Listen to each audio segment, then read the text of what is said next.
Yo nunca fui el niño que demostró dotes artísticos. En realidad era más tirándole al niño nerd que se la pasaba ahí leyendo y estudiando en las clases y que quería sacar 10 en todo. Que uno de los principios que he decidido que quiero en mi vida es el equilibrio, ¿no? Entonces, en una empresa, cuando eres un emprendedor antes de iniciar, pues tienes que ver para qué eres bueno. Eres bueno para ventas, o eres bueno para el orden, para administrar, o eres bueno para administrar personas, tratar con gente. Algo tienes que ser bueno, ¿no? Entonces, ¿cómo le haces para abrazar en un inicio, cuando empiezas de nada, esas habilidades que tú tienes y a partir de ahí armar una estrategia de qué vas a hacer, ¿no? Cualquier persona, ideología, libro que te diga que tiene la respuesta de qué es lo que tienes que hacer, yo de entrada no confío. Entonces, yo estoy consciente que yo no soy un experto de la situación actual, porque no hay ningún experto en la situación actual. En un inicio mi negocio era armar paquetes de incubación y decirle a las personas que yo conocía: oye, tú quieres tener un negocio, vamos a hacer este proceso de validación donde empezamos desde que tengas una idea y el proceso se termina cuando te demos de alta en el SAT. Este foro que comentas del G20, el G20 pues es el grupo de los 20 países más económicamente prósperos. Cuando estás en ese tipo de eventos, dejas de ser tú un individuo y eres tú el país, ¿no? Entonces dejo de ser yo David de Ciudad Juárez y me convierto en yo David de México. Me sentiría un poco hipócrita tratando de generar un impacto en el mundo que sea distinto al que nací. Hay que tener dudas más que certezas, dudar en lo que estamos haciendo, pensar si lo que estamos haciendo es verdaderamente lo mejor, si estamos a gusto. Tienes una responsabilidad de ver cómo le haces más accesible a otras personas, así como a mí me las han hecho accesible muchas veces. Estamos listos para dar el siguiente paso, y el siguiente paso es empezar a discutir las cosas que nadie quiere discutir, hacer las preguntas que la gente no quiere hacer. Hola y bienvenidos a Expo Liderazgo. Yo soy Israel García y cada semana traigo para ti una entrevista de alto valor a través de Alternativa FM 100.3 y por supuesto en nuestro canal de YouTube. Hoy me acompaña en la mesa de Expo Liderazgo David Olivas de la O. Él es un empresario, él es maestro universitario y también presidente juvenil de Coparmex. David ha representado a México en el G20 del área juvenil, pero también él es un tenor lírico que ha pisado distintos escenarios a lo largo de la República Mexicana. Y hoy nos acompaña David y vamos a platicar y vamos a conversar de cómo ha podido innovar y cómo ha podido impulsar e inspirar también a jóvenes, a emprendedores a través de la música, a través del emprendimiento y a través de la academia. Y con esto, David ha ido contribuyendo en el mejoramiento de los jóvenes emprendedores y empresarios aquí en la frontera de Ciudad Juárez. Así que bienvenido, David, a Expo Liderazgo. Muchas gracias, Israel. Un placer estar aquí. Gracias por acompañarnos y pues bueno, eres un joven emprendedor, empresario, pero también eres músico, cantas. ¿De dónde nace esa pasión por la música? Porque no es un hobby, pero cuéntanos un poco de eso. Pues fíjate, es interesante porque yo nunca fui el niño que demostró dotes artísticos. En realidad era más tirándole al niño nerd que se la pasaba ahí leyendo y estudiando en las clases y que quería sacar 10 en todo. Entonces, de entrada, hubo una vez una amiga que me dijo: no, pues tú sacarás muy buenas calificaciones, pero tú, bueno, para la música no eres. Y me metió ahí como la espinita, ¿no? Y me puse a practicar. Compré un teclado con una beca que me dieron y practicaba ahí en mi teclado. Luego ya después me invitaron al coro de la iglesia. Muchos de los músicos aquí de la localidad pues se forman en coros de iglesia. Me invitaron al coro de la iglesia, fui a participar. Me pusieron ahí un par de piezas y me dijeron: oye, pues tienes buena voz. Y a partir de ahí pues ya me pasé a otro coro y luego después me metí al ensamble coral universitario. Ahí la maestra directora de ese ensamble coral, que de hecho sigue estando ahí, es la maestra Jessica Peña, me dijo que pues podía dedicarme todavía más a estudiar o a preparar la voz, ¿no? Entonces, me fui yo estaba estudiando administración cuando estaba en el ensamble coral universitario. Me fui de intercambio a España y durante el intercambio pues como me gustaba el asunto de los coros, busqué a ver dónde podía hacer una actividad extracurricular y me metí al coro de la Universidad de Sevilla. Se llamaba Coro Real de la Universidad de Sevilla. Y allá preparaban un repertorio muy bonito con orquesta. Y igual el director de coro ya me escuchó y me dijo, oye, pues tienes buena voz, deberías de estudiar, ¿no? Entonces, como que ya me lo habían dicho muchas veces y se me quedó, bueno, pues me dicen que tengo buena voz, pero que debería estudiar, quiere decir que todavía no me sale muy bien.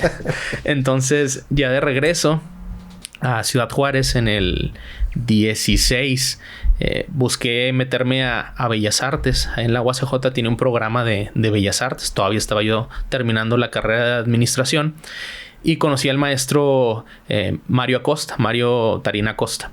Y me dio clases y me invitó a una agrupación que tenía, que se llama, o que tiene, todavía existe, se llama Grupo Fidelio. Entonces ellos se juntaban, eran maestros de la licenciatura en música y preparaban cosas que tenían que ver con ópera y con actividad lírica. Fui y me gustó mucho el concepto, ¿no? Y me presentó al director artístico de la agrupación, que es el maestro Jorge Vargas Cuamba. Y pues yo dije, bueno, esto tiene un potencial de crecimiento, y les hice una propuesta. Oigan, yo les ayudo a estructurar el proyecto, ya desde entonces negociando, ¿no? Vamos a vamos a acomodar las cosas, vamos a hacer las producciones de una forma más formal, ¿verdad? Porque hasta ese entonces eran artistas coordinándose a sí mismos para hacer sus eventos, lo cual está muy bien, pero luego ya llegan detalles financieros, logísticos, de producción que se batallan. Entonces yo les propuse, yo les ayudo con esa parte, pero a cambio ustedes ayúdenme y denme clases, ¿no? Entonces así estuve algunos años. Me dio clases el maestro Mario, fue mi primer maestro de canto formal.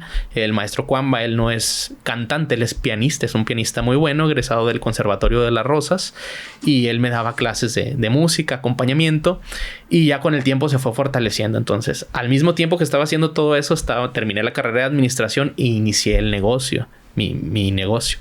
Entonces dije, si no le dedico o aparto un tiempo, se va a ir diluyendo, porque ya saben que los negocios en un inicio es 24/7. Entonces, para apartar ese tiempo, me metí a la licenciatura de música. Dije, bueno, voy a ir cursando las clases y así me meto en una obligación que me va a forzar a dedicarle el tiempo necesario. Fuiste 100% intencional para no dejarlo. Sí, fue intencional, porque yo sabía que si lo dejaba así como abierto, no me iba a terminar saliendo. Y estuve cursando la licenciatura en música. Obviamente le di nada más como 4 semestres de tiempo completo, luego ya después bajé y fui tomando las clases, sobre todo las prácticas. Terminé todas las primeras materias, y ahí fue donde ya se terminó de arraigar en mí este gusto, esta visión por la música. Pero yo creo que la causa principal, o la razón principal, es que uno de los principios que he decidido que quiero en mi vida es el equilibrio, ¿no? Entonces, dentro de ese equilibrio pues están un montón de cosas, y hay un componente muy fuerte espiritual, que muchas veces lo tenemos olvidado.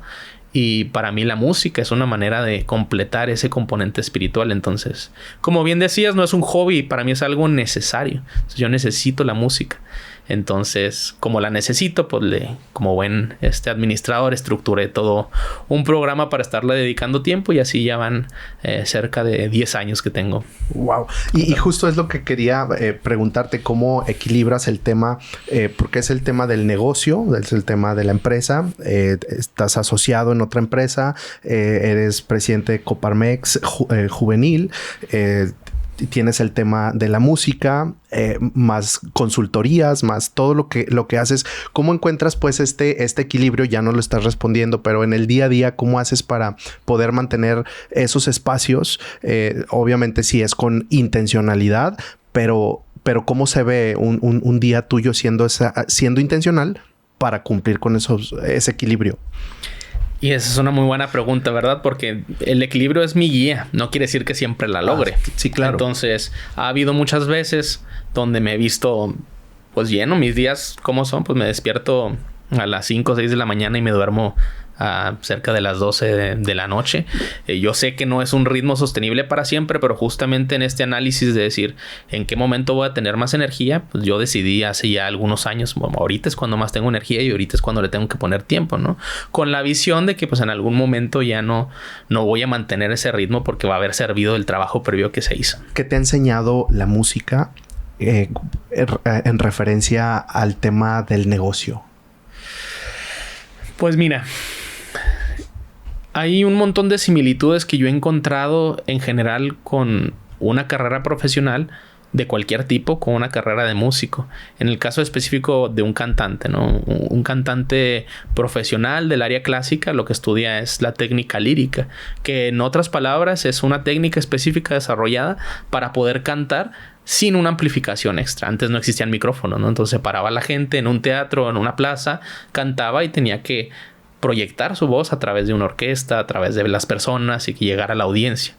Entonces, una de las cosas principales para el canto es la aceptación de tu tipo de voz, ¿verdad? Porque todos nacemos con unas cuerdas vocales distintas. Algunos tienen las cuerdas más cortas, otros más largas, unos más gruesas, otras más delgadas. Ciertas características lo podemos escuchar cuando alguien habla. Algunos tienen la voz más grave, otros tienen la voz más aguda.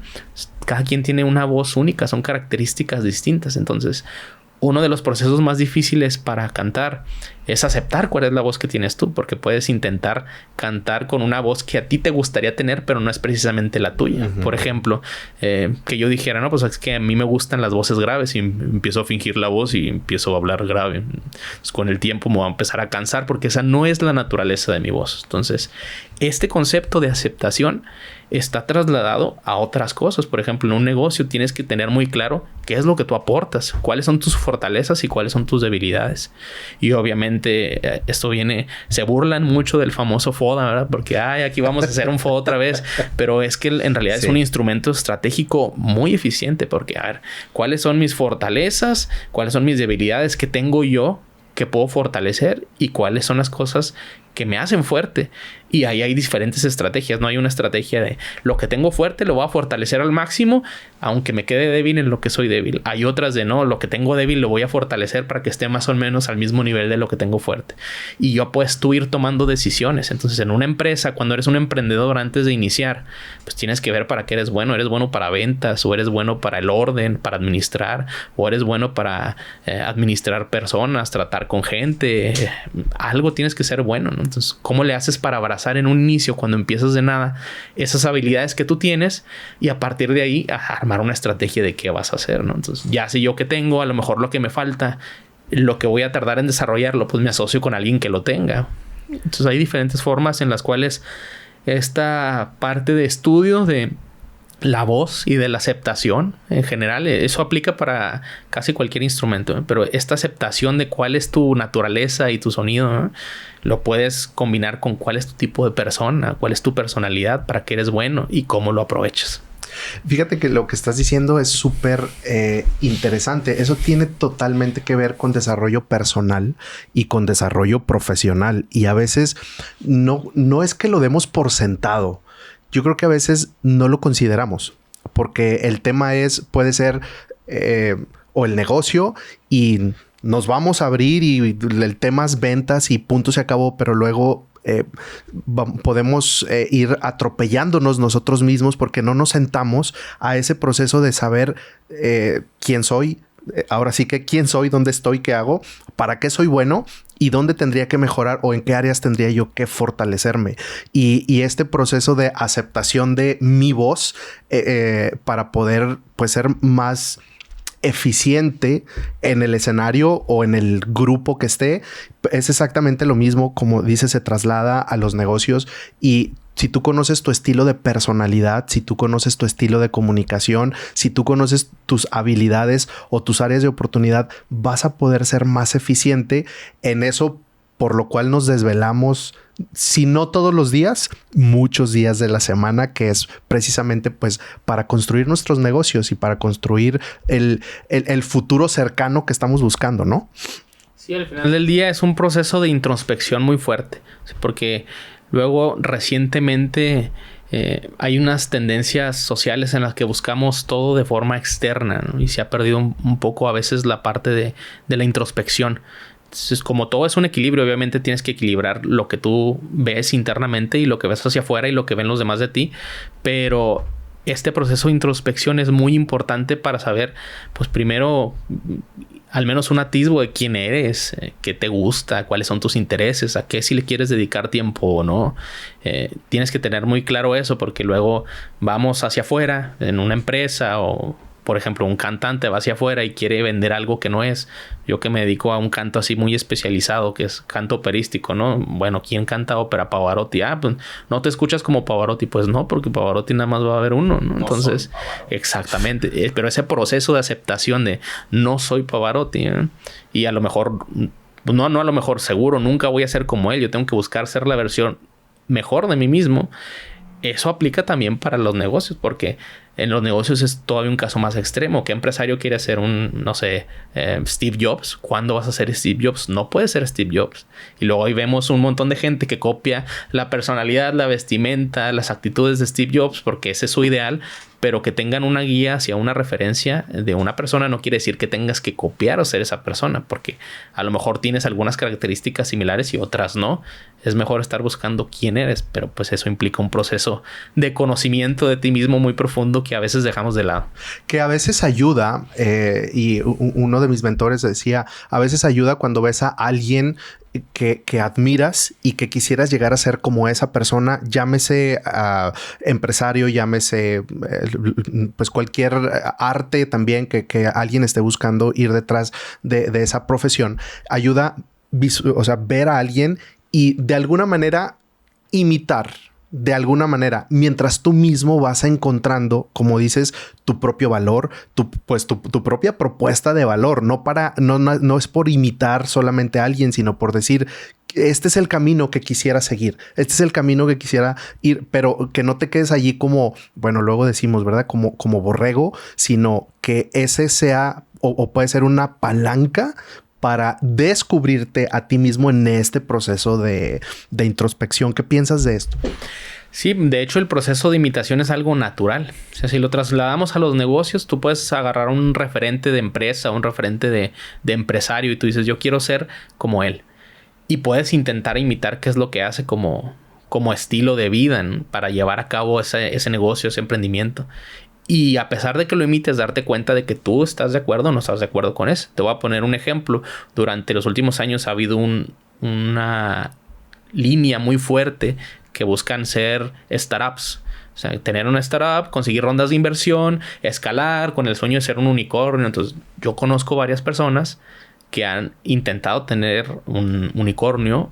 Conozco una que tiene un unicornio y obviamente yo volteo y lo veo y digo, pues qué fregón todo el éxito que ha tenido, pero también veo que son personas, bueno, la que yo conozco tiene 32 años y ya tiene como 3 microinfartos, ¿no? Pues es un 24/7 y una entrega completa y un nivel de estrés y es abandonar todo para concentrarte en una sola cosa. Entonces yo volteo a ver el sistema de cosas y de valores que yo tengo y lo que yo quiero para mi vida y digo, bueno, si lo que yo estoy buscando es el equilibrio, pues bueno, es la aceptación de que a lo mejor yo no voy a tener un unicornio, ¿no? Pero en la medida de lo que sí quiero, voy a buscar un estilo de vida que esté más acorde a lo que yo quiero.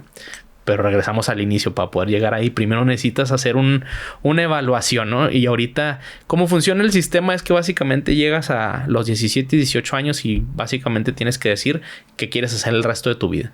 Entonces, a los 17, 18 años, ¿qué persona tiene 100% comprendido o interiorizado qué es lo que quiere de su vida, ¿no? Entonces, yo que me considero una persona inteligente, me acuerdo a los 17 años yo quería vivir en Europa toda la vida. Entonces, me comparo en ese entonces y digo, qué bueno que no tomé esa decisión en ese momento porque ahora soy una persona distinta, ¿no? Entonces, es mucho que nos empujan o nos presionan a que agarremos un ideal y que busquemos un ejemplo, pero a veces no nos empujan tanto a que analicemos o a que pensemos de forma crítica, que es lo que tú y yo habíamos hablado previamente, ¿no? El tener este pensamiento crítico, no nada más hacer las cosas porque te dicen, sino que tenga un sentido lo que vas a hacer para ti.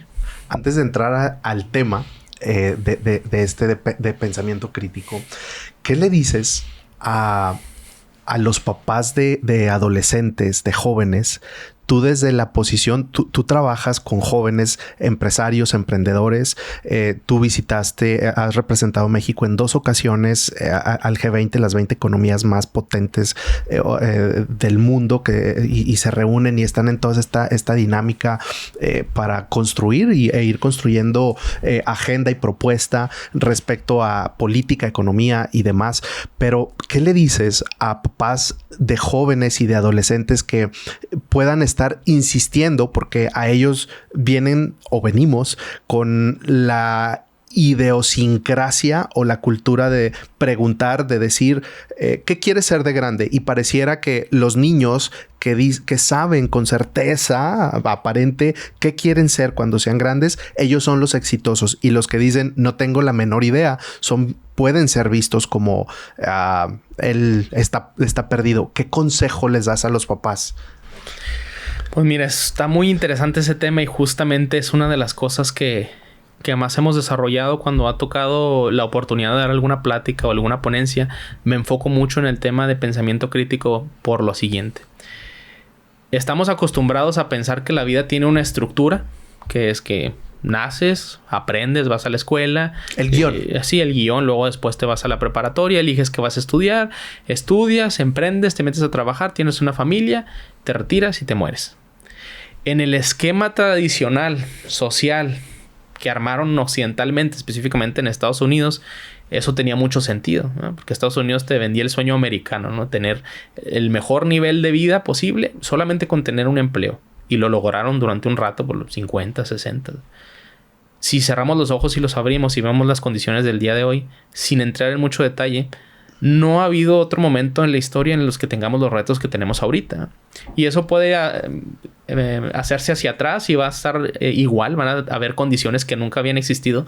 Pero ahorita en especial, por la cantidad de gente que hay, por la cantidad de variables que existen en el mundo, políticas, sociales, económicas, no hay nada que esté escrito o preparado para las condiciones que tenemos actualmente. Entonces, de entrada, cualquier persona, ideología, libro que te diga que tiene la respuesta de qué es lo que tienes que hacer, yo de entrada no confío. Entonces, yo estoy consciente que yo no soy un experto de la situación actual, porque no hay ningún experto en la situación actual.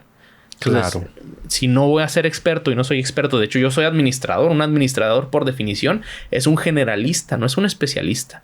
Entonces yo estoy consciente de eso. Entonces, si yo no soy un especialista, soy un generalista, entonces me conviene más especializarme en lugar de tratar de tener respuestas que a lo mejor nunca voy a encontrar. Bueno, vamos a fortalecer mejores preguntas, ¿no? ¿Cómo le hago para preguntarme cosas importantes como, ok, tengo que decidir qué estudiar? O sea, necesito saber lo que voy a estudiar, ¿va a ser lo que voy a hacer toda la vida, sí o no? ¿Voy a poner un negocio? ¿Tengo que poner un negocio de cierto tipo? O sea, ¿me va a dar la felicidad este tipo de cosas específicas que me están diciendo los demás? ¿Qué es lo que da la felicidad? Preguntas, o sea, analizar, ver el contexto. Entonces, en esta dinámica de cosas, de preguntas, como no sabemos hacer preguntas, nos llegan variables por todos lados. Entonces, está bien fácil cuando naces y lo único que tienes que hacer es hacerle caso a tu mamá o a tu papá. Y luego ya después, cuando vas a la primaria, secundaria, pues tienes un par de variables, con qué tipo de amigos te juntas, pero sigue siendo lo mismo, tienes una rutina. Ya cuando se pone difícil es, bueno, ¿qué vas a hacer de tu vida? Y ahí se abre un abanico de posibilidades, que son posibilidades que antes no tenían. Antes es, no, pues te vas a trabajar porque hay que sobrevivir. Y si tenías la oportunidad, te decían qué tenías que hacer. Ahora, dentro de esta libertad asfixiante de tantas opciones, ¿no? Es como pararse en un menú de un restaurante y tener 20 opciones de qué comer y te quedas paralizado porque no sabes cuál elegir. Así está la vida, ¿no? ¿Por dónde me voy? Tantas oportunidades. Y esto genera una ansiedad. ¿Por qué? Pues, ¿cuál es la ansiedad? Que no sabes si eliges una cosa y a lo mejor te convenía más otra en base a lo que tú te imaginas que quieres de tu vida. Se empieza a hacer una maraña de opciones y de indecisión que se convierte muchas veces en ansiedad o en depresión. De hecho, tenemos una pandemia muy fuerte de enfermedades mentales, que en gran parte viene derivada porque batallamos para un sistema de elección de cosas, de qué queremos hacer, qué queremos de nuestra vida. Y luego a eso le sumamos la corriente actual que hay de consumo de contenido. Por ejemplo, abres TikTok y hay cosas buenas como hay cosas malas, o en cualquier red social, en Facebook, en Instagram, en YouTube, hay contenido educativo y hay contenido basura, ¿no? La palabra del año pasado fue brain rot, que es pudrición cerebral, se traduce en español. Entonces, a todas las variables que tienes todavía de pensar qué vas a hacer con tu vida, pues le metes la inyección de dopamina de estar viendo cosas distintas que te distraen en el momento, pues obviamente se genera un problema. Y luego de repente llega en todo ese contexto actual que antes no se había vivido, un papá dice, no, tú tienes que estudiar esto, o tienes que hacer esto en específico, tienes que ser o ingeniero, porque ahorita lo que está de moda son la inteligencia artificial y las máquinas, o no, tú tienes que ser abogado porque tradicionalmente toda la familia ha sido abogados, o tú tienes que ser médico porque los médicos son de mucho renombre, y todas esas profesiones están bien, Lo que no está bien es que las aceptes nada más porque sí. Entonces el consejo para los papás sería: ¿cómo le ayudan a sus hijos a aprender a hacerse mejores preguntas? Total. No más que hay un conflicto, ¿verdad? Porque cuando te empiezas a preguntar, oye, y luego ¿por qué las cosas funcionan como funcionan? Pues empiezas a cuestionar todo, ¿no? Desde el mismo sistema de funcionamiento familiar hacia cosas más profundas. Digo, por eso a Sócrates en su momento, ¿no? Por hacer preguntas. Entonces, las preguntas son un arma muy poderosa para empezar a ser consciente, pero al mismo tiempo son peligrosas si no se enfocan bien. El tema, de hecho, tuvimos una conversación aquí en esta misma mesa con Erika Don Juan, doctora Erika, directora de Tech Milenio, y la conversación nos llevó un poco también a hablar acerca, no necesariamente del pensamiento crítico, pero sí cómo tomar decisiones críticas que el pensamiento crítico está antes de tomar la decisión. Y tú eres un divulgador del pensamiento crítico. Tienes un canal en TikTok donde hablas y estás siempre hablando acerca de cómo podemos desarrollar un pensamiento crítico. Y hacíamos esta diferencia. Una cosa es tener un pensamiento crítico y otra cosa muy diferente es tener un pensamiento criticón. El que es un pensamiento criticón, ese sí te lleva a división, ese sí te lleva a destrucción y ese sí te lleva a separación. Pero un pensamiento crítico no te tendría que llevar a una destrucción o autodestrucción o a destruir en el sentido dañino tu entorno. Tienes yo soy fiel creyente que sí necesitamos desarrollar, enseñar y hablar del pensamiento crítico, pero desde un pensamiento crítico que nos ayude a analizar la información para tomar mejores decisiones, sí para sí mismo, pero para tu entorno. Al final del día, ¿de dónde nace en ti la intención y luego la acción de ser alguien que está siempre hablando pues en redes a través de este canal de TikTok de pensamiento crítico? Pues mira, esta necesidad como de preguntar o de hacer preguntas o de conocer nació desde que de niño a mí me gustaba mucho leer. Entonces yo leía muchos libros y veía pues cosas o situaciones que me llamaban mucho la atención. Despertó mucho mi curiosidad. Entonces ya te comenté anteriormente que yo pues, de joven iba a un coro en la iglesia. Entonces mi familia es católica. Me llevaron a la iglesia. Hice toda la formación hasta la confirmación. Y luego, como es normal en cualquier adolescente, empecé a leer y empecé a cuestionarme ciertas cosas, ¿no? De la iglesia y la estructura de la iglesia y por qué y Dios. Y me acuerdo mucho que hablé con un sacerdote, el padre Leonardo Aviña, me acuerdo mucho. Y él me dijo, ¿tienes dudas? Y yo le dije, sí, tengo dudas porque estoy leyendo esto y lo otro. Y él me dijo, qué bueno, te felicito. Porque es mejor creer en algo que no creer en nada. Y es mejor tener dudas que no tener ninguna duda. Porque en la duda se basa la fe. Y se me quedó muy, muy marcado. Es más, me dio un disco. Y en el disco venía pensamientos filosóficos de distintos tipos, ¿no? No nada más teológicos, sino en general. Y de ahí nació para mí una curiosidad muy fuerte de investigar y de leer. Y ahí me estuve leyendo algunos libros de filosofía, de varias cosas. Entonces, de entrada me metí mucho en temas de filosofía recreativa, por así decirlo, y en las preguntas normales, que yo creo que se acentúan más en la adolescencia, que te empiezas a cuestionar todo.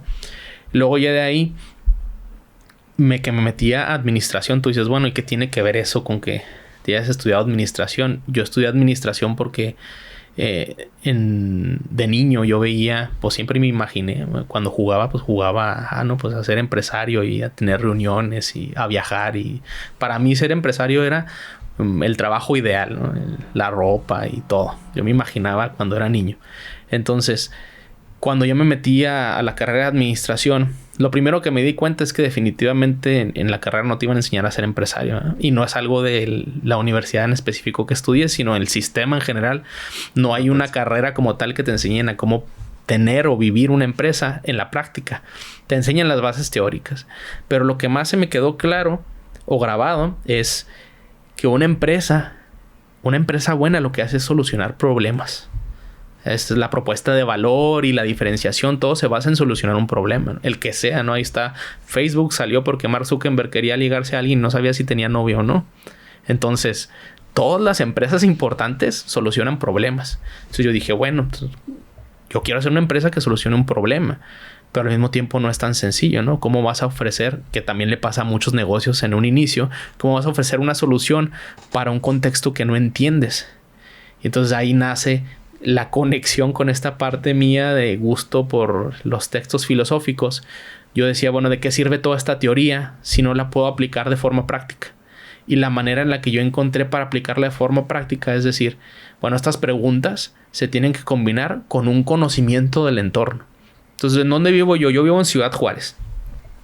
¿Qué hay que conocer del entorno? Bueno, pues estamos en México, estamos en la frontera. ¿Qué significa estar en la frontera? Y si separamos así en temas muy puntuales, yo lo separo en infraestructura urbana y luego la infraestructura social y luego el ecosistema económico. ¿No? La infraestructura urbana, bueno, ¿qué necesita la ciudad para funcionar? Pues necesita agua, energía, transporte, pavimento, infraestructura. Ok, ¿está bien el agua? ¿Tenemos problemas de agua o no? ¿Hay agua para todos? ¿Tenemos suficiente energía eléctrica? ¿Está bien? ¿Nunca hay apagones? ¿Es constante? ¿Es sustentable? ¿Tenemos un buen sistema de transporte? ¿Las calles están bien? ¿El sistema de recolección de basura está bien? Todo eso, pues obviamente sabemos la respuesta implícitamente. No, nada de eso está bien. Entonces, está el problema. Pero todos esos problemas, cuando lo conectas con el área de negocios, son oportunidades no resueltas. Que desde el punto de vista de negocios, una oportunidad de esas que se resuelvan, pues implica mucho dinero. Porque si tú encuentras la solución al problema de agua que hay en Ciudad Juárez desde un punto de vista local, luego después esa solución resulta que volteas al mundo y en muchos países y en muchas ciudades tienen el mismo problema, ¿no? O de los baches. Ese es un fenómeno muy curioso porque todas las ciudades del país hacen bromas respecto a los baches que tienen como si fueran la ciudad con más baches. Y pues es un problema universal. Y no nada más en el país, te vas a Latinoamérica y en Latinoamérica en general tienen problemas con los baches. Entonces, cuando tú te enfocas en entender bien los problemas del lugar en donde vives, de la misma colonia en la que estás, de la calle en la que está tu casa, lo puedes ir revisando y creciendo a una magnitud en la que a lo mejor si solucionas un problema inmediato en tu entorno, puede ser una solución para el mundo y es ahí donde puede haber empresas potenciales interesantes, ¿no? Entonces, está la infraestructura urbana, la infraestructura social, bueno, pues tenemos problemas de seguridad, ¿no? Todo lo que hay alrededor de la seguridad, recreativos, no hay suficientes espacios culturales, no hay suficientes espacios deportivos, no qué hacemos para pasar nuestro tiempo. Ahí hay un montón de áreas de oportunidad. Tenemos un sentido de identidad como juarenses. Sí, pero ¿qué hay más allá de nosotros aparte del burrito, la margarita y Juan Gabriel? Que son cosas con las que llevamos la bandera de nuestra identidad, que está muy bien. ¿Qué más tenemos? ¿Cuál es nuestra vocación? Ahí también hay un área de oportunidad muy importante, ¿no? Luego ya vemos el panorama económico y nos damos cuenta que, pues número uno, somos una ciudad de trabajo. A pesar de todo lo que ha pasado, seguimos siendo el número uno en el país en nivel de empleabilidad formal. Somos un lugar de turismo, aunque no lo creamos. No somos un turismo destino, pero somos un turismo de negocios y médico y migratorio muy fuerte. Creo que aproximadamente 3 millones de personas al año llegan a la ciudad por avión para hacer turismo migratorio, turismo médico, turismo de negocios. Luego, aparte, somos un hub logístico porque resulta que geográficamente pues estamos en frontera con Estados Unidos y estamos justo en el punto medio entre la costa este y la costa oeste. Entonces, hay muchas empresas de logísticas y de transporte que tienen su sede aquí porque pues, es un gran hub logístico. Y luego que aparte me gusta mucho decirlo por todos lados, vemos a la población y resulta que el 60% de la gente de la ciudad tiene menos de 35 años. 60%, o sea, somos mayoría. Y en promedio la ciudad tiene 29 años. Entonces, juntas todos los elementos por separado y todavía otros en los que se pueden profundizar. Y dices, por todos lados hay problemas, pero por todos lados hay oportunidades. Entonces, toda esta dinámica de que solía pasar, que creo que es algo generacional antes de no le digas tus ideas a nadie porque te las van a quitar. Pues yo se las digo a todas las ideas que se me ocurren porque las ideas en sí mismas no me alcanzan para solucionar todos los problemas que hay. Entre más personas haya trabajando, pues es mejor, ¿no? Y hay varios frentes, pues está el frente político, está el frente social, y al que yo me dedico, pues está el frente privado, ¿no? Cómo las empresas, a través de la empresa, pueden generar valor. ¿Cómo? Solucionando esos problemas. Y al final del día ahí cae la juventud, ¿no? Que a lo mejor ya luego ahí sí es una discrepancia generacional. A lo mejor soy muy joven o somos muy jóvenes, porque no soy el único. Somos un grupo grande de gente, no en Juárez, en el país, en el mundo, que creemos en este sueño de que se puede hacer dinero al mismo tiempo que solucionar un problema. Entonces, obviamente ya volteas a ver en la realidad y hay un montón de situaciones estructurales y hay un montón de situaciones que tienes que tomar en cuenta, pero pues bueno, hay que hacerlo, ¿no? Antes a lo mejor las condiciones eran distintas. Las condiciones que tenemos hoy, como comentaba al inicio, no habían existido antes. Entonces tenemos que aprender a sobrevivir en la situación actual y ahora sí a empujar para que haya mejores condiciones para solucionar esos problemas, ¿no? Desde el frente en el que nosotros luchamos. Nosotros identificamos problemas. Hemos venido hablando, llegamos al tema de pensamiento crítico, cómo analizar y cómo procesar la información para luego dar soluciones. Y lo acabas de decir, aunque fue de paso, pero lo dijiste, pero me gustaría profundizar un poco más. Nosotros identificamos problemas y se pueden enfrentar esos problemas o esas áreas de oportunidad o son problemas que luego se convierten en oportunidades y se pueden atacar desde el lado o desde una perspectiva política, desde una perspectiva social, pero también desde una perspectiva empresarial o privada. ¿Cómo hacemos para que nosotros podamos enfocarnos en este programa y quien hoy nos escucha a solucionar problemas desde esta perspectiva empresarial? Me gustaría como profundizar un poco más cuál fue tu experiencia para solucionar este problema y de ahí es donde nace entonces también tu propio emprendimiento, tu propia empresa y lo que hoy estás divulgando también. Sí, claro. Justamente cuando yo empecé mi negocio, yo te digo que estudié administración, me fui de intercambio, estuve en España. Cuando estuve en España vi que tenían unos programas de emprendimiento muy interesantes y muy importantes donde el gobierno español le pagaba a gente que quería tener una empresa para que se capacitaran en todo lo que necesitaban saber antes de tener una empresa, porque la tesis era y sigue siendo que no todas las personas pueden tener una empresa, no por falta de capacidad, sino simple y sencillamente hay personas que tienen ese perfil y hay personas que no tienen ese perfil. Entonces, tiene la misma validez dedicarte a trabajar y ser un experto en tu trabajo que tener una empresa. Entonces, la gente que quiere ser empresario, empezando por emprendedor, necesita tener ciertas habilidades o ciertos conocimientos. Y yo en lo que hice en España pues fue estar tomando esos programas, ver cómo era su modelo de incubación, de escalamiento de empresas, cómo llegaban muchas personas con ideas muy interesantes y algunas se validaban, otras no. Entonces cuando regresé, que decidí regresar, me di cuenta que aquí igual había muchas personas con muchas ideas y no sabían exactamente cómo echar a andar esas ideas, cómo materializarlas, ¿no? Porque la parte, digamos, sexy de poner una empresa es la idea y lo que puede solucionar y incluso vender, ¿no? Pero la parte aburrida es, bueno, y luego cómo le hago para estructurarla y los procesos y la administración y los impuestos y toda esa parte. Entonces, en un inicio mi negocio era armar paquetes de incubación y decirle a las personas que yo conocía, oye, tú quieres tener un negocio, vamos a hacer este proceso de validación donde empezamos desde que tengas una idea y el proceso se termina cuando te demos de alta en el SAT, ya que se haya validado el proceso para que puedas empezar a vender de forma legal, de manera formal. ¿Cómo se ve ese proceso? Pues el proceso básicamente es primero la generación de la idea. Tienes que tener una idea o la idea de un producto, de un servicio, y ese producto o servicio tiene que estar validado. ¿Qué quiere decir? Tiene que haber pruebas de que hay una necesidad de ese producto o de ese servicio. No es nada más llegar y lanzar un producto o servicio porque te gusta a ti y enamorarte, que es lo que le pasa a la mayoría de la gente que pone una empresa. Enamoran de su solución, de su producto, de su servicio, pero luego no está validada en el mercado. Por muchas cosas, por características, por precio, por la geografía, etcétera. Entonces, una vez que pasaba ese proceso de validación era pues darse de alta y se terminaba el proceso.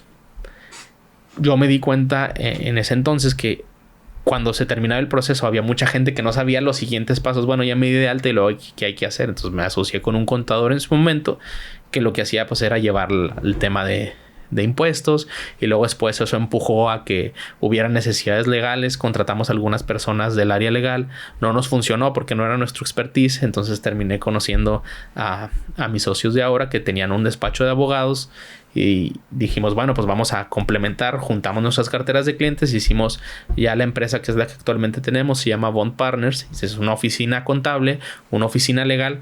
Yo no soy ni contador ni abogado, ¿verdad? Pero al final del día lo que nosotros hacemos no es ver las cosas nada más desde un punto de vista de cumplimiento. Ese es un paso, ¿verdad? Está bien, cumples los impuestos y cumples lo legal, sino de crecimiento. ¿Cómo le haces para estructurar las cosas para que el negocio pueda crecer? Y en esa área me quedé, ¿no? En cómo le ayudamos a los negocios, sobre todo que hay un componente muy importante de negocios, de micronegocios, pequeños y medianos negocios que tienen un montón de capacidad para crecer, pero que no saben cómo. En México hay aproximadamente 4.8 millones de empresas, de las cuales 4.6 son micro y pequeñas empresas. Entonces, la gran mayoría del país tiene empresas que son micros. Y luego cuando vemos los índices de competitividad de esas empresas de la OCDE, somos de las menos competitivas. Creo que somos la penúltima en nivel de competitividad. ¿Eso qué significa? Que nos falta mucho cómo aprender a ser empresas competitivas. Están las empresas grandes de México y esas sí son muy competitivas a nivel mundial, pero las empresas pequeñas no. Y eso es porque falta mucha educación de cómo hay que llevar una empresa, ¿no? Entonces encontramos ese nicho en el cual estar ayudando a las empresas a que cumplan todos los procesos que tienen que cumplir. Yo les digo que son para no morir, tienes que cumplir con esto. Y luego para sobrevivir al mínimo tienes que lograr estas cosas. Y una vez que ya tienes eso, ahora sí, para crecer, vamos a enfocarnos en esto. ¿Qué necesita una empresa para no morir? Cumplir. De entrada, cumplir, ¿no? Hay que cumplir con las características legales, con las características de impuestos. Y obviamente, dentro del trabajo que hacemos, nosotros somos partidarios de la economía formal. O sea, hay que estar formalizado y hay que tener todos los empleados con todas las prestaciones de ley como debe de ser, pagar los impuestos, etcétera. Obviamente, las condiciones actuales son cada vez más duras, ¿verdad? No es lo mismo tener un negocio formal el día de hoy, 2025, que pues hace 30 años que había menos controles, menos sistemas, y ahí se separa el pensamiento, porque al final del día, antes muchas empresas sacaban el valor o sacaban una ganancia del valor agregado que generaban los empleados solamente. Es decir, yo contrato, pago poco, cobro mucho y me quedo la diferencia. Ya no se puede hacer eso. O sea, ya no es una cuestión filosófica de que si somos buenos o somos malos. Más allá de eso, necesitamos hacer las cosas bien, porque ya están un montón. Está el Seguro Social y el SAT y el Infonavit y todos viendo la empresa súper controlado. Entonces, de entrada tienes que cumplir con eso y tienes que tener estrategias para cumplir con eso. Y si no tienes bien contabilizado, por ejemplo, tus finanzas, que luego es un área que hace falta mucho trabajo en México, ¿no? La inteligencia financiera, tanto personal como de negocios. Resulta que si no te da ni para pagar eso, pues entonces no tienes un modelo de negocio rentable, ¿no? Entonces, con esta perspectiva, si tienes un negocio y el negocio no te da para pagar todo eso, entonces no es negocio. Y ahí hay una brecha generacional importante, porque pues hay muchos negocios de la línea antigua que se hacían de una manera y se tienen que adaptar para sobrevivir al día de hoy, y la verdad es que es muy difícil. Pero ahí entra otra línea completamente distinta, ¿no? Porque sí tenemos un tema generacional en donde mucha gente, digamos, de la vieja guardia dice, no, es que ahora las condiciones están peor que nunca, ya no es como antes, ya no está tan fácil, ya no se puede. Y yo digo, bueno, pues sí es cierto, pero pues yo todavía tengo que trabajar, ¿no? En las condiciones que están, tengo que trabajar. Yo y el 60% de la ciudad que te digo que tiene menos de 35 años, a mí no me va a tocar pensión. Tengo que buscar de todas formas cómo sobrevivir. Entonces, pues si tengo que trabajar, hay que buscar la manera en la que sí funcionen las cosas, ¿no? Por eso estamos muy metidos en todo lo que estamos metidos en Coparmex, que lo que busca es cómo hacer más empresas, más y mejores empresas. Estamos muy metidos en el tema del desarrollo de pensamiento crítico. Sí, está bien, haz más empresas, pero piensa bien cómo puedes hacer empresas que solucionen problemas, con la idea de que esos problemas solucionados pues tienen un valor no nada más local, sino un valor puede ser mundial dependiendo del tipo de problema. Sí, porque hoy no hay frontera que nos divida, que nos separe. Hablábamos antes de entrar al aire respecto a que ya no hay una barrera, pues, para poder ni siquiera promocionar u ofrecer tu producto o tu servicio. Claro, platicábamos que hay un montón de problemas que tienen solucionados en otras partes del mundo y aquí no, y son oportunidades y viceversa. Hay cosas que nosotros tenemos solucionadas aquí que en otros lados no, y a veces nos concentramos mucho en lo que no funciona. Está bien, pero también hay que ver lo que sí. Entonces, de eso parte el pensamiento crítico, ¿no? No quedarte nada más en un lado o en otro, sino estar constantemente preguntándote qué no funciona, qué sí funciona, por qué, y al final del día traerlo hacia el lado práctico que bien decías, ¿no? Pensamiento crítico o pensamiento criticón. Bueno, ahí está la diferencia, ¿no? Al final del día, las personas que más admiro yo son las que tienen pensamiento crítico, pero en sus acciones son congruentes con lo que están diciendo, ¿no? Cuando quiero evaluar, ¿no? Respecto a lo que está diciendo alguien, me fijo, ok, ¿qué está diciendo y cuáles son sus acciones y sus resultados? Y si sus acciones no son congruentes con lo que están diciendo, pues a lo mejor ahí hay un... Y eso no significa perfección. No, pues que nadie es perfecto. Exacto, ¿no? Porque luego a veces podemos interpretar es que lo que dices con lo que haces no tiene coherencia. Sí, pero ese pensamiento criticón es el que va a esperar perfección. Y no se trata de perfección. También se trata de esa prueba y error de ir afinando nuestro propio machete, nuestra propia herramienta para poder dar lo mejor y seguir buscando esa mejor versión. Ayer era esta versión, pero hoy soy esta versión y tiene que ser mejor que ayer, sí o sí.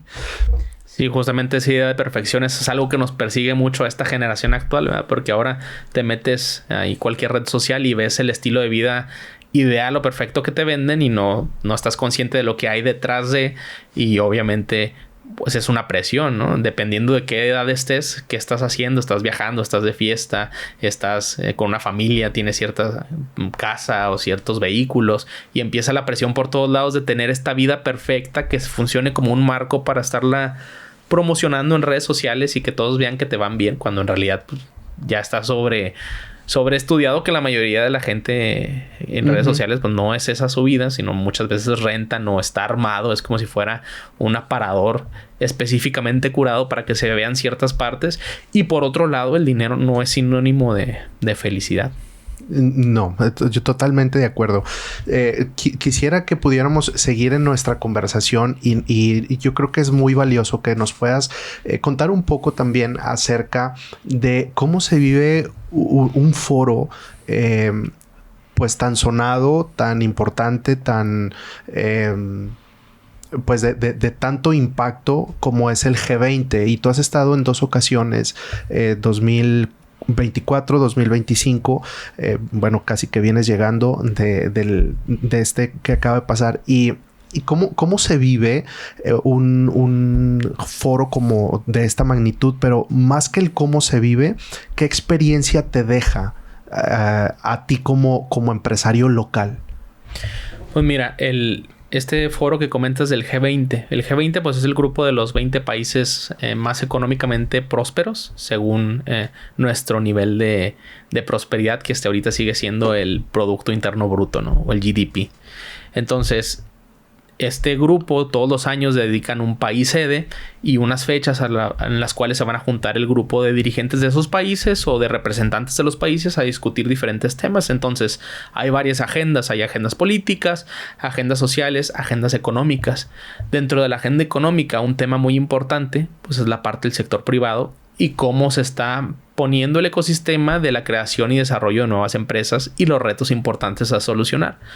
En este contexto hay una organización internacional que es la GEA o Young Entrepreneurial Alliance. Entonces, esta organización junta de los 20 países organizaciones de representantes de cada país del sector privado. Entonces, en México, la organización que está afiliada a la GEA es Coparmex. Entonces, Coparmex tiene una vicepresidencia que es la vicepresidencia de empresarios jóvenes, que es la comisión a la que pertenezco, que somos igual afiliados a Coparmex. Coparmex, vale la pena decirlo, es un sindicato patronal, no es una cámara. Entonces, es donde se agrupan de diferentes giros los empresarios a defender los intereses de lo que es el bien común, la empresa, el libre mercado, etc. Entonces, a través de esta organización de Coparmex, la vicepresidencia de la Comisión de Empresarios Jóvenes, somos personas que tenemos menos de 35 años, que tenemos un negocio o una empresa, y obviamente nos interesa mucho el tema de cómo se generan nuevas empresas. Entonces, se arma una delegación a través de Coparmex para ir a este evento o este foro que convoca el G20 en conjunto con la GEA, para tratar diferentes temas. Entonces es como un congreso diagonal mesas de trabajo de diferentes líneas de interés internacional, ¿no? Creación de empresas, pequeñas y medianas empresas, la parte de la energía, la parte del agua, la parte de la educación, la parte de la salud. Todos esos temas se ven en conferencias, en pláticas, en mesas de trabajo, y al final del evento se terminan con unas hojas propuestas de temas que se ven en todos los ámbitos, que se entregan al grupo de los representantes de los países para que lo discutan en sus mesas de trabajo. Entonces, esta es una organización que tiene 15 años de existencia, que hacen estos eventos, y lo más rescatable de ahí es que con todas las personas que van, pues son personas que son empresarios jóvenes de diferentes partes del mundo. Algunos, digamos, ya no son tan jóvenes en el sentido que lo hablábamos ahorita, ¿no? Según la ONU, para los jóvenes son de menos de 40 años. En México son de hasta 29. En Coparmex lo tenemos marcado hasta 35 años para pertenecer a la Comisión de Empresarios Jóvenes. Y conoces gente joven, subjetivamente joven, de todo el mundo. Entonces todos tienen negocios, todos tienen emprendimientos, todos tienen empresas, y al final del día estas empresas es muy interesante ver cómo funcionan en otros lados. Entonces hay empresas internacionales que se dedican al tema. Estaba muy fuerte de energía solar, iban de China muchos jóvenes con empresas de generación de paneles solares, pero luego también es interesante ver que en México tenemos empresas que hacen lo mismo, ¿no? Fueron 3 empresarios mexicanos jóvenes muy exitosos que se dedican también a la generación de energía solar. Y luego es interesante ver cómo, no sé, en Arabia Saudita tienen ciertas empresas de purificación de agua, ¿no? Y lo volteas a ver a México y resulta que también hay empresarios mexicanos que se dedican a la captación y purificación de agua de lluvia, por ejemplo. Entonces tenemos muchos ejemplos donde los retos que están tratando de solucionar en otras partes del mundo también son retos que estamos tratando de solucionar aquí, y lo conectamos con lo que te decía hace rato. Si encontramos soluciones para problemas de aquí que pueden funcionar para el mundo, es viceversa. Hay problemas en otras partes del mundo que pueden funcionar aquí. Entonces hay muchas oportunidades y muchas áreas de crecimiento, y lo más importante es ver cómo las aplican en otros lados y en otros contextos, y darnos cuenta que en comparación con otros países sí hay algunos que tienen mejores condiciones, pero hay otros que también tienen peores condiciones, ¿no? Y al final del día este es el espacio en el que nos tocó nacer o defender, y esto es algo que te decía antes de iniciar. Muchas personas me han preguntado que por qué vivo en Ciudad Juárez, que es un tema importante. Yo creo que incluso hasta dentro del mismo país, otras personas de otros estados o otras ciudades, y por qué vives en Ciudad Juárez, ¿no? Y es bien sencillo desde mi punto de vista, porque me sentiría un poco hipócrita tratando de generar un impacto en el mundo que sea distinto al que nací. No por un tema de identidad mexicana como tal, que eso es algo importante, sino por un tema de responsabilidad, ¿no? Por algo nací aquí, dependiendo de las creencias que tenga cada quien. Yo me considero creyente en Dios, entonces sí creo que por algo nací aquí, y parte de mi responsabilidad es tratar de mejorar el mundo, aunque sea empezando por mi colonia, ¿no? Y eso va a tener una consecuencia a la ciudad, y eso podría tener una consecuencia al país. Entonces yo todo lo que veo de soluciones me imagino cómo se podrían aplicar aquí. Algunas ya estoy trabajando para aplicarlas, otras no sé ni cómo se le haría, pero sé que necesito que estén aquí, y otras de plano se me van porque soy nada más uno. Entonces esto no es un trabajo que sea unipersonal, al contrario, empresarios, un equipo de trabajo aquí en la comunidad. En Coparmex específicamente, en la Comisión de Empresarios Jóvenes, ahorita vemos cerca de 16 personas, todos jóvenes con negocios que tienen la misma línea de pensamiento y los mismos intereses que te estoy diciendo yo. ¿Cómo le hacen para sacar adelante su negocio, solucionando problemas y ver qué cosas se traen de fuera para aplicarlas aquí? ¿Qué enseñanza aprendida, qué experiencia vivida en este G20 que acabas de ir, el día de hoy estás ya aplicando a la vida real? Cuando yo doy capacitaciones o entrenamientos, siempre el ejercicio es: escribe algo que vas a empezar a aplicar a partir de ya saliendo de aquí.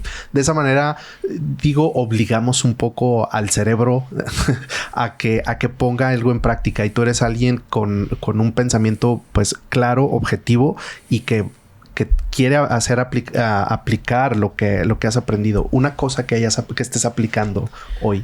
Pues mira, lo que más me dejó sorprendido de todo es que cuando estás en ese tipo de eventos, dejas de ser tú un individuo y eres tú el país, ¿no? Entonces, dejo de ser yo, David, de Ciudad Juárez, y me convierto en yo, David, de México. Entonces, en otros países tenían muy arraigado el sentido de la identidad del país, y la gente que iba de sus delegaciones ya hacía negocios entre ellos. Y no precisamente nuestra delegación de mexicanos, todos empresarios exitosos, no todos hacemos negocios entre nosotros. Para empezar, ni siquiera no todos nos conocíamos al 100%, nos ubicábamos. Entonces, lo primero que hice llegando fue, bueno, vamos a hablar para ver cómo podemos empezar a generar sinergia entre nosotros mismos, porque luego también hay una necesidad de aprovechar esta conexión que nos da la parte digital para estar intercambiando experiencias antes que en el mundo, pues primero en nuestro país, ¿no? No nos vamos a ir muy lejos. Simple y sencillamente nosotros aquí en la ciudad estamos alejados de muchas otras ciudades del país, y a veces no estamos ni siquiera en suficiente comunicación con la capital del estado, ¿no? Ni nosotros con ellos, ni ellos con nosotros. Y somos el mismo estado, ¿no? Gente de más al centro del país no entiende o no dimensiona qué es vivir a 4 horas de distancia, 3:30 si manejas muy feo, de Chihuahua, de la capital. Es porque en 4 horas ellos atraviesan 2 o 3 estados. Entonces no se dimensiona qué tan lejos estamos geográficamente y lo que eso significa. Bueno, pues si eso era una situación o una limitación antes, ¿cómo le hacemos para que con las herramientas que hay ahora lo podamos ir cortando? Y bueno, entonces sí está muy lejos, por ejemplo, Monterrey. Pero bueno, no, está 1:30 de distancia en vuelo, o 1:30 de distancia hasta Tijuana, 2 horas está la Ciudad de México. O un clic. O un clic, exactamente. ¿Qué consejo le das hoy a los jóvenes que están escuchando este episodio y están soñando con ser empresarios, que pueden ser ya emprendedores y que están en ese camino? Primero, lo que hemos hablado, dudar. Hay que tener dudas. Más que certezas, dudar en lo que estamos haciendo, pensar si lo que estamos haciendo es verdaderamente lo mejor, si estamos a gusto. Y por otro lado, saber, la gente que quiera tener una empresa o un negocio tiene que estar consciente que es un proceso que se tiene que disfrutar. Yo te puedo decir que el día de hoy no estoy en donde yo me imagino que quiero estar, pero disfruto el proceso y me despierto temprano y me duermo tarde con la conciencia de que no estoy en el punto final de mi travesía, pero con muchas ganas y mucha motivación, que al final del día, esto es de debate, pero yo no creo que la motivación sea externa, creo que la motivación es interna. Intrínseca. Y al final del día, yo soy el que se levanta y tiene la motivación de hacer las cosas por algo. Y los días que no haya motivación, de todas maneras, me tengo que despertar y tengo que hacer las cosas. Entonces, yo, por ejemplo, como dueño de negocio, sería muy fácil decir, no, pues no tengo horario de entrada y no tengo horario de salida. Cuando en realidad, pues yo tengo que generar una disciplina para trabajar, porque es mi empresa, pero es un trabajo, ¿no? Entonces, una cosa es mi papel como socio y otra cosa es mi papel como operador, cuando eres operador, cuando estás en ese punto, y tienes que dedicarle una disciplina. Y yo disfruto ese proceso. Entonces, yo suelo decir, ¿no?, que a lo mejor no he llegado al punto en el que estoy, pero si por alguna razón desaparezco de la existencia en este momento, estoy contento con lo que estoy haciendo, porque hasta el día de hoy me estoy esforzando por lograr lo que quiero. Y esa sensación, yo creo que es a la que deberíamos aspirar siendo jóvenes. O sea, ¿cómo le haces para estar contento mientras estás trabajando sin que te gane la sensación de urgencia? Que eso es algo muy difícil. Totalmente de acuerdo. Totalmente de acuerdo. Hoy que ves pues tu trayectoria eres joven, pero has tenido la posibilidad de visitar varios países, de capacitarte también en otros países, otras universidades, conocer gente de distintas partes del mundo, empresarios, perspectivas, tu cosmovisión es amplia. Pero en esa trayectoria, al voltear atrás, ¿cuál ha sido una de las cosas más complicadas que has tenido que enfrentar en este proceso de crecimiento? Pues mira, esto es algo muy, muy personal, pero creo que vale la pena para entender. El contexto del que yo vengo, pues es un contexto normal, promedio, de clase media baja. Nunca me ha faltado nada. Afortunadamente soy muy suertudo con la familia que me tocó. Mis papás siempre han estado detrás de mí para apoyarme. Mis abuelos también, siempre he contado con su apoyo. Pero las condiciones o el contexto socioeconómico en el que nací daban cierta como orientación hacia pues, estudias, obtienes un trabajo y haces las cosas con cierto instructivo que era el que platicábamos en un inicio, ¿no? Entonces había muchas cosas que yo no visualizaba o que no te das cuenta que existen hasta que las estás viviendo, ¿no? Entonces te voy a dar un ejemplo bien sencillo. Como yo te decía, soy una persona muy nerd. O sea, sí me gusta mucho leer y así soy desde niño, ¿no? Era el típico niño que, es más, ni salía al recreo, se quedaba a leer. Se me dio raro. Ahorita eso sería popular, ¿verdad? Pero en ese entonces, pues no. Te hacían bullying cuando no se llamaba bullying. El punto es que en mi cerebro, en mi concepción, que eso es algo muy de pensamiento limitante. Yo creía que o eres inteligente o eres atlético, ¿no? Entonces, para mí, no, yo prefiero ser inteligente que ser atlético, no hacer ejercicio, porque las personas que hacen ejercicio es gente que no piensa o que no usa el cerebro, ¿no? Entonces, obviamente sales, ves el mundo. La primera vez que fui a Europa, fui a Ámsterdam, como estudiambre, obviamente, con mochila y todo, y luego vi a la gente y pues no, si son altos y fornidos, atléticos y aparte inteligentes y aparte hablan 5 idiomas y aparte son cultos y aparte son artísticos. Entonces, para mí fue un shock decir, ok, no se trata de que seas de una forma o de otra, sino que verdaderamente tú puedes decidir quién eres, a pesar de que sí hay ciertas limitaciones en el contexto en el que naces, porque se habla mucho acerca de la meritocracia y hay mucho debate al respecto. Sí es cierto que cada quien tiene la capacidad de moldear su vida de una forma en la que tú quieras. Yo creo en eso. Hablamos de filosofía. Yo soy mucho del existencialismo teísta, ¿no?